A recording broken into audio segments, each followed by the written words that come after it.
One of the things that we had to, when I think back about all the work that we did, it's just incredible, almost incredible. It was a real long process. Because one of the things that we had to start with was with the children's language samples. I mean, you couldn't give a test to the children to know who's impaired and who isn't, and then figure out if your test, what your test is going to do, right? So, so that's how we started. We started with spontaneous language samples and with the literature, with the reviews of the literature in Spanish that were available, that were pretty much based on monolingual children, looking at their Spanish language development. And with the knowledge that we had then about cross-linguistic differences in the manifestations of the language impairment when we were looking at the area of grammar. And pretty much with all this work that we did, its initial work, we started with the assumption that children who are learning Spanish and English, who are dual language learners, with different levels of development in each language, will, if they have a language impairment, they would show grammatical difficulties in both languages, in each language, but represented in a different way. So we are going to go over some characteristics in terms of morphosyntax of the grammatical problems that these children have in each language.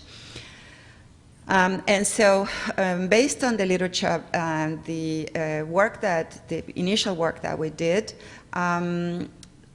we focused on developing a morphosyntax measure for Spanish that would focus on articles, clitic pronouns, and complex verbs such as subjunctives, and complex syntax such as the use of a sentence repetition task that is included in the morphosyntax test. So the Spanish measure is based on linguistically appropriate targets. So they're language-specific targets. Here we are not translating, right? So we are not looking at what you would look at in English in Spanish, even if you had the same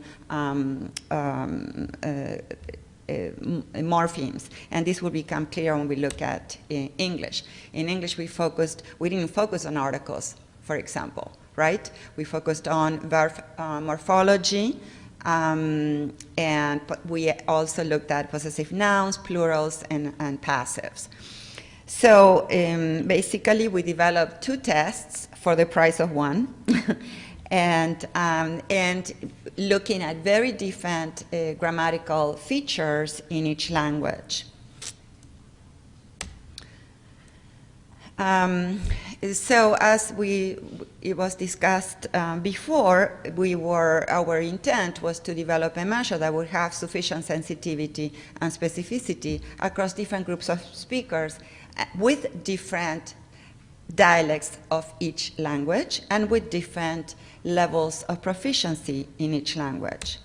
So one of the things that we had to do when we started was to look at what grammatical differences we may expect in speakers of different Spanish dialects. And based on the review of that literature, we decided to provide alternative scoring for specific morphemes that could be vulnerable for speakers for specific dialects. So we looked at features of Puerto Rican Spanish and other Caribbean Spanish dialects, as well as Mexican American Spanish. And then we tried also to look at what we could do if a speaker of English, if a child learning English as a second language or being raised in an English-speaking community speaks a non-standard variety of English, such as some features of African American English or Caribbean English that may not, but that may be different from other dialects of, or that the other groups of English speakers who are bilingual. Okay, so one important issue when you're looking at grammatical assessments is and that was discussed by Liz earlier today, is that you may find differences, grammatical differences in children that may be related to their limited use of the home language. So you may find children may experience loss or attrition of that home language when the home or the school context doesn't promote the maintenance of the home language. So it's almost like a moving target. We are trying to find the right moment to actually say, or the right level of exposure and use to be able to say, this child is not experiencing attrition, there may be something else going on. And on the other hand, children who are only tested in the second language are going to show, who are learning that English as a second language, may show errors that are not related to language impairment, but that are related to limited English language development and proficiency. We started with a large pool of items. We had initially 112 items for Spanish, 127 for English. We didn't want to give up any of them. And that was a struggle. But then we gave up and we said, no, we can't do this. This is too much. Just the morphosyntax test would take a long time, and we still have to do semantics and everything else. So with some pilot data, some pilot studies that we did initially, we cut down each language of the morphosyntax test. And I want to show you an example before we get there, to 73 for Spanish and 63 for English. And we ran our first discriminant analysis study based on that set of items. I want to give you an example of how we looked at, we used a closed task to assess Spanish articles. Los niños tienen unos carros y aquí que tienen los niños tienen, and we were targeting, the article in front of the noun. Okay, so we show the first picture. Does anybody want to do this in English? Here the children have some cars, you see. It doesn't work very well in English. And here, what do these children have? They have a car, right. So we are looking at articles in Spanish because they're hard to, children who have language impairments have a hard time producing them with correct gender agreement and number agreement, and many children omit them altogether. We focused on the use of clitics here. So the first picture, Juan is going to paint the table, and here, what is Juan doing with the table? Juan, and is, the target is painting it. So we are looking for the direct object, in this case, la pinta, which has to agree in gender with the gender of the noun, and of course also with number and case. Okay, so clitic pronouns are complex morphemes in Spanish, and that's why children with SLI, with language impairments, have a hard time producing them correctly. Either they omit them or they produce, they don't use correct agreement. And then we had, using this closed task, we also looked at the subjunctive. Here, la mamá quiere que ponga la mesa. The mom wants them to set up the table. And here, what does she want?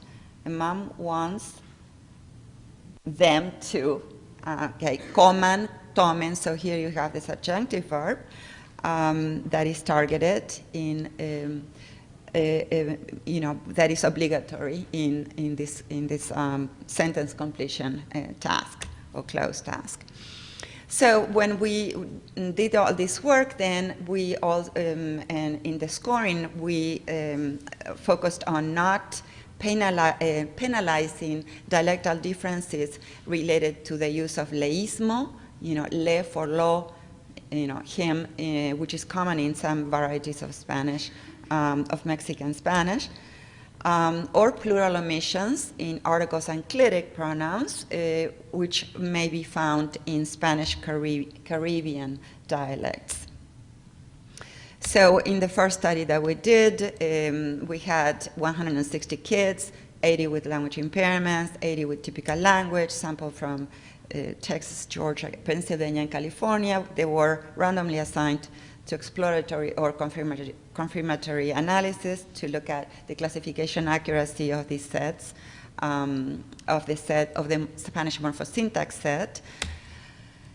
And we looked at the level of classification when the child was considered Spanish-only proficient. That means that the child had limited or no or minimal English proficiency. They were not monolinguals. They just had minimal English.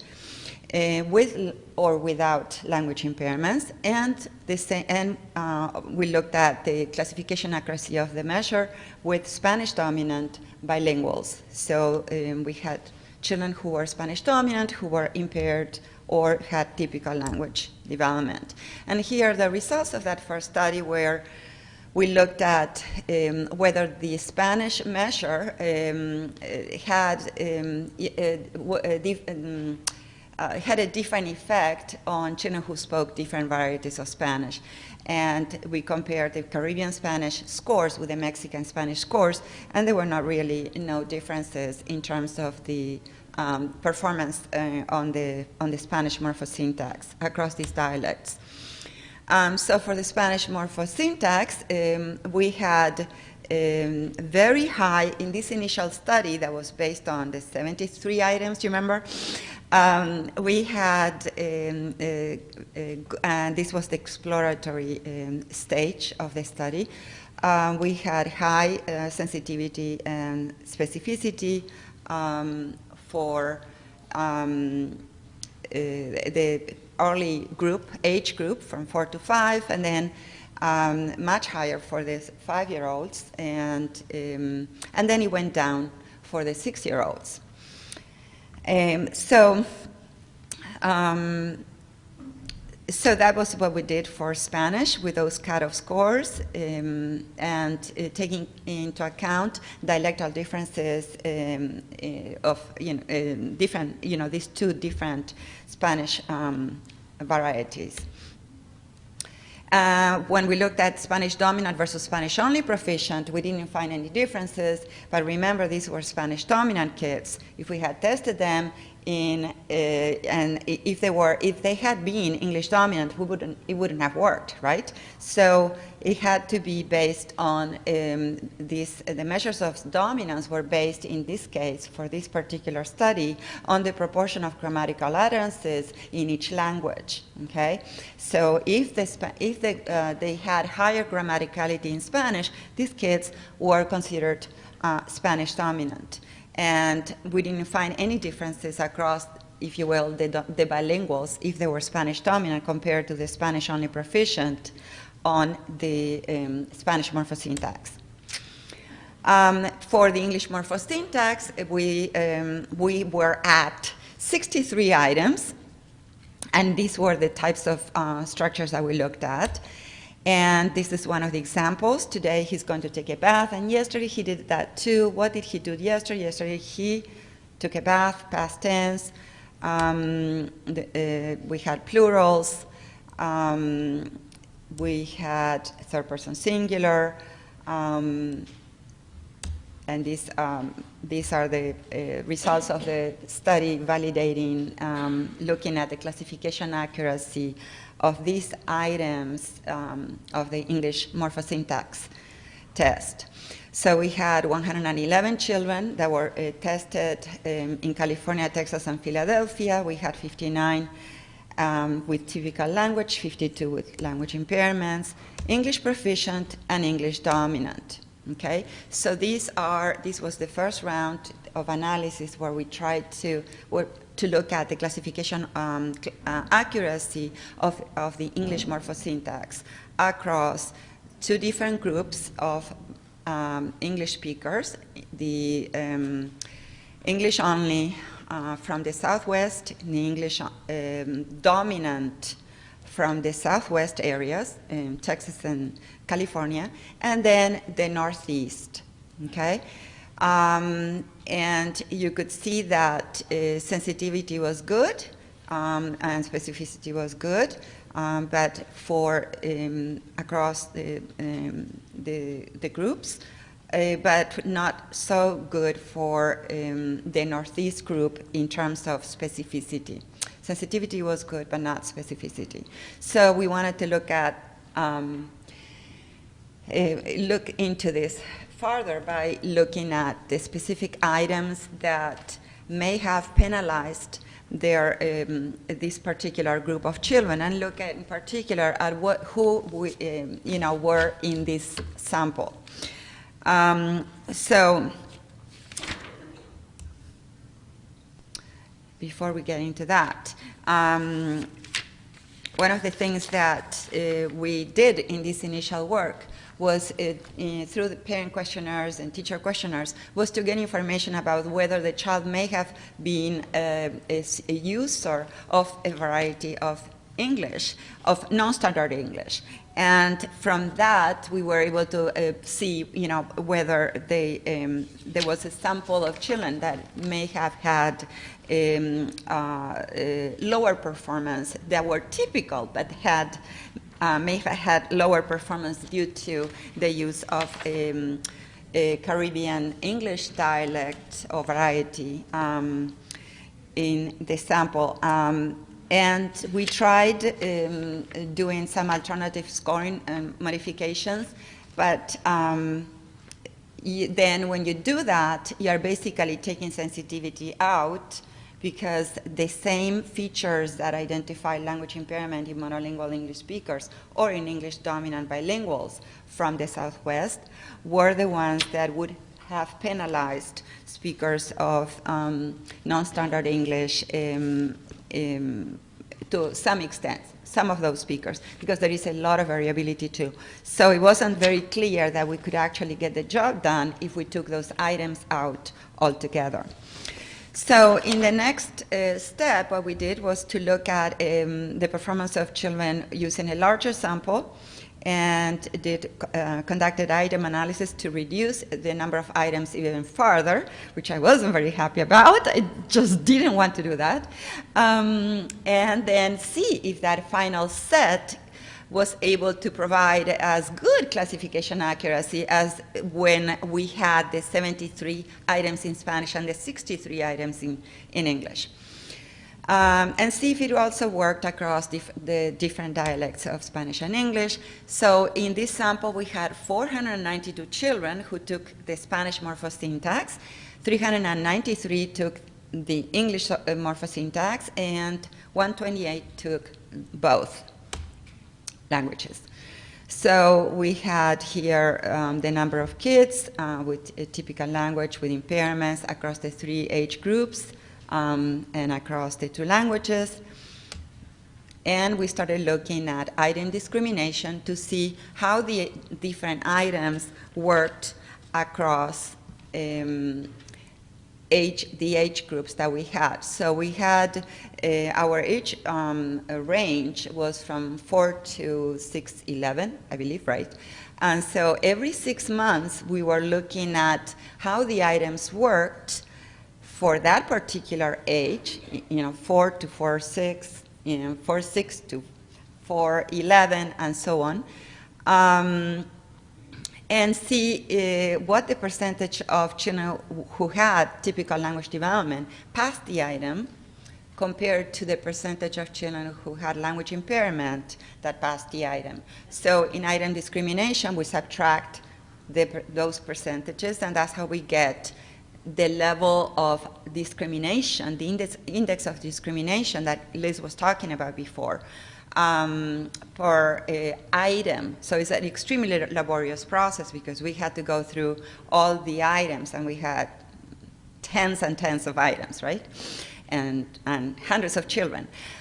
So the rule, the principle that we used for retention of the items and for dropping items to end up with a final set was that an item was going to be retained if we found higher, a greater than 0.25 value, a discriminant value across a minimum of 3 age groups.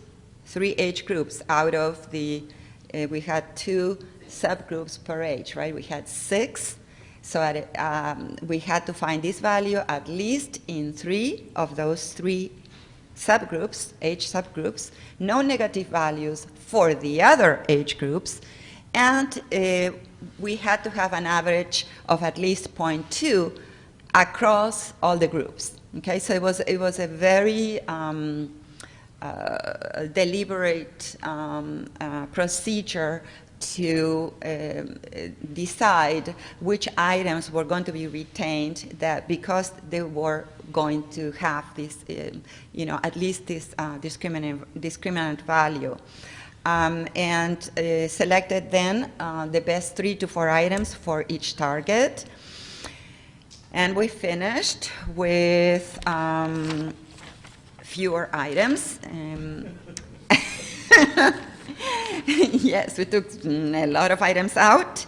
And yeah, I don't know if I want to keep my older, longer set for my, or not. I still want to hang on to it. So we ended up with a total of 52 items for Spanish and 57 for English. So, we still have a good number of items for the different types of morphosyntax targets that we had. So I'm going to show you here how we were able to maximize classification accuracy. And when people try to do assessments or develop an assessment for bilinguals, typically they compare bilinguals in each language to using like a monolingual standard or a monolingual referent, right? And what we did was these are all children with different levels of proficiency in each language, was to actually look at the best language score, okay? So for morphosyntax, which was the best language score? Comparing their English score and their Spanish score, which was that best language score, and what level of sensitivity and specificity gave us? What did it give us? And that's how we found for that using the best language, we had a very high level of sensitivity across the 3 age groups, and also specificity across these 3 big age groups. But what we know is that, and also if you remember what Lisa was talking about, and Liz, about the differences that you may find in performance from one language domain to the other within and across languages, we were not happy with just selecting the best score in morphosyntax and do that for semantics and use that best score in isolation to make a determination. So what we did was we used a composite score combining the best score for morphosyntax and semantics combined. So we had a composite score that looked at the best score in morphosyntax and the best score in semantics, regardless of language, okay? So a composite score was based on the best language scores, for example, Morphosyntax English plus Spanish semantics. Is that giving you a good level of accuracy in classification versus Morpho-Spanish plus English semantics, and so on and so forth. And here are the levels of sensitivity and specificity when we used the best language of semantics and the best language of morphosyntax combined in this composite score. And so, as you can see, that we have very high sensitivity and specificity across the 3 age groups.